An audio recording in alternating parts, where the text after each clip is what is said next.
Hello, everyone. It's Mr. Caudale. I sincerely hope things are going well for you and your family. It's been crazy, everything associated with this. I know a lot of people have suffered physically and financially and emotionally. So, let me try to get rid of some of these things. I don't know why the converted lifeboat thing is there. Let's try this again. Sorry. Um, Let's review. Now, some people say that this is the simplest unit of the entire year, Unit 7, and there are only a few concepts here that you need to know. I'm going to go over them. You should be bored because you should say, oh my gosh, I totally get this. It's such a review. It's so easy. And then know that you're going to be fine for the test. You probably don't have this piece of paper, and that's okay. We know that the first state standards is analyze how energy flows through trophic levels. We also use computer simulations to do that. And then I'm going to show you the three state standards on the back. And if you get those five state standards, that's it. There's nothing else on the exam. Every question has to be based on those five standards. So we'll just test you again and again in different ways on those same things. So you're going to be fine. We've done a lot of this stuff. You were probably bored the last couple of assignments because you're like, oh my gosh, I totally get this. Okay, so great. So let's get an A on this test. Everyone, those of you who have currently A's and those of you who do not.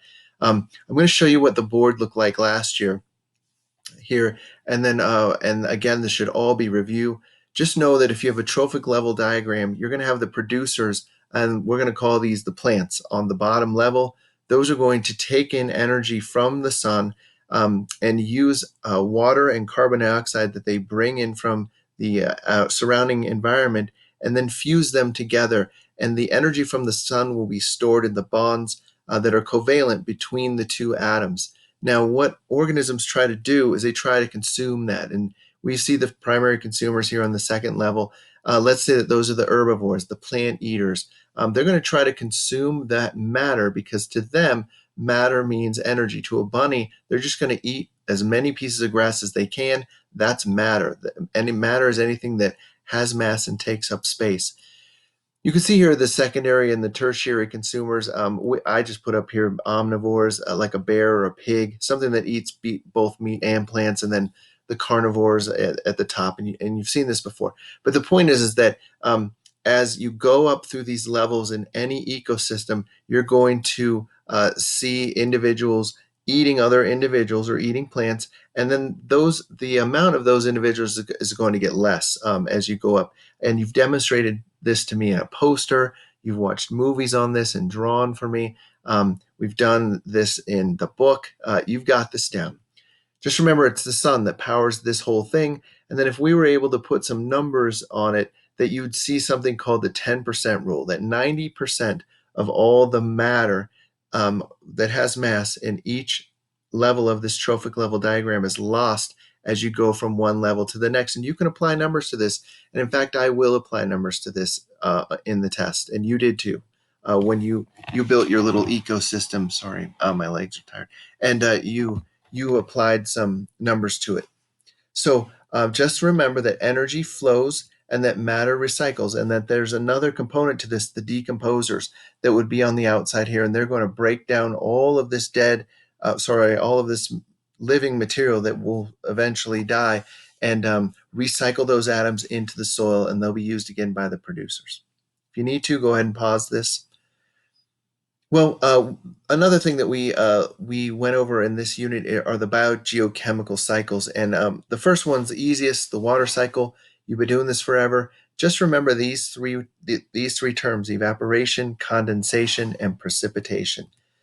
The carbon cycle you've seen also, and that's going to encompass carbon dioxide that exists in the atmosphere, which contains the atom carbon. It is brought into photosynthesizers and assimilated into a molecule called glucose, C6H12O6, six carbons in there. And then the consumers will consume that glucose that has carbon atom in it and release that carbon back out into the environment in the form of carbon dioxide. So that's a carbon cycle. I know you know all about that. Next cycle is the nitrogen cycle. Just remember, there's a ton of nitrogen in the atmosphere. It's triple bound covalently, the two nitrogen atoms. We can't break that bond, but nitrogen fixing bacteria, among other organisms, can. And they live on the roots of plants, and they're going to break that down and turn it into, among other things, but most predominantly ammonia. And then ammonia is going to be used by the plants, and then it's going to go up the food chain. The producers are going to be eaten by the consumers, and then the secondary consumers are going to eat the consumers, and the tertiary consumers will eat the secondary consumers, and so on. But the point is that eventually this will be used in all these organisms, this nitrogen atom in DNA and nitrogenous bases, as well as the amine group and amino acids, which are the building blocks of protein. The final biogeochemical cycle here is the phosphorus cycle. Remember, it's all about rocks. We're made of about 1% phosphorus atom. The rocks need to be eroded away, probably by wind and rain, but the point is that the phosphorus always gets down into watery environments and then through erosion, and then it gets into the organisms, the plants there, which assimilate it, and then they're eaten by the consumers, and so on and so forth. But it's used in ATP, triphosphate. In DNA, there's a phosphorus in the backbone with the sugars of each of those nucleic acids. And then in cell membranes, we have phospholipids and phospholipid bilayers. So you've seen a lot of phosphorus around. Well, we just went over the three biogeochemical cycles. Make sure that you look at those 4 pieces of paper that you created for me just a few days ago on each of the biogeochemical cycles. Now, you read about it as well as you drew each of them. Because here is a picture of one of the test questions. Use this diagram of the carbon cycle to explain conservation of matter in an ecosystem. Well, remember the details of the phosphorus cycle? I just put this on here because I liked it.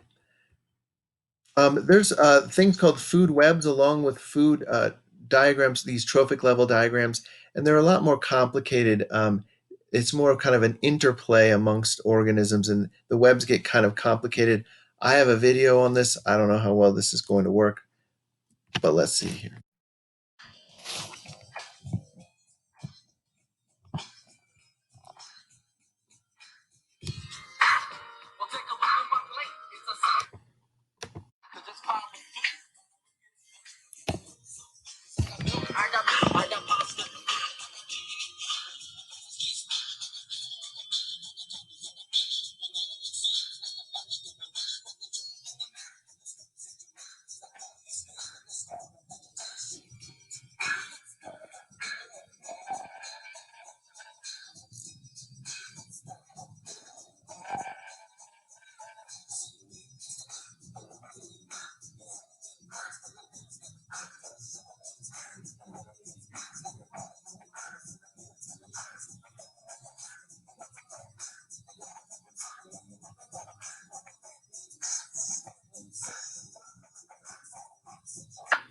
So good, isn't it? Just know the food webs are super complicated. Make sure you review them in your textbook if you need to. And you might want to, because here is question 1 on the test. Of course, I'm not giving you the answers here, but it's just to make you think and see what you'll be tested on. Says analyze this food web. Here's another one. This figure shows a food web arranged into trophic levels. Here's question 9. You can see this diagram. It's kind of like a trophic level diagram.